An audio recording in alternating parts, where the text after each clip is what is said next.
సంవత్సరాలు గతించిపోతున్నాయి, మన జీవితము వయసు అయిపోతా ఉంది. దేవుని రాకడ అతి సమీపంలో ఉంది. ఈ నెల ఆఖరికి వచ్చిన మనము, ఈ సంవత్సరము ఆఖరికి వచ్చిన మనం అందరం కూడా లెట్ us examine ourselves. ఈ కాలంలో, ఈ సమయంలో, ఈ రోజు నా జీవితము దేవునికి మహిమకరంగా ఉందా? నా బ్రతుకు దేవుడికి ఇష్టంగా ఉందా? నా జీవితం వల్ల ఈ సంవత్సరం అంతా ఏమైనా ప్రయోజనం జరిగిందా? నేను ఇంతవరకు నన్ను నడిపించిన దేవుడికి నేను ఏమైనా చేశానా? మీ సాక్ష్యం ఎలాగుందండి?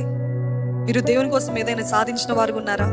నా జీవితంలో మార్పు ఉంది, నా స్థితిగతుల్లో మార్పు ఉంది, నా ప్రవర్తనలో మార్పు ఉంది, నా ఆలోచించే విధానంలో మార్పు ఉంది, పాపపు కాడుల నుండి విరగొట్టాడు దేవుడు అనే సాక్ష్యాలు మీ జీవితంలో ఉన్నాయా? సంవత్సరాలు దాటిపోతా ఉన్నాయి, విపరీతమైన సూచనలు మన ముందు కనబడుతున్నాయి. వి నెవర్ నో వెన్, ఎప్పుడు యేసు ప్రభు మరలా వస్తాడో తెలియదు. కానీ ఇప్పుడు జరుగుతున్న సూచనలు చూసినట్లయితే అతి వేగంగా, అతి దగ్గరలో ఆయన రాకడ ఉందని మనం జ్ఞాపకం చేసుకుందాం.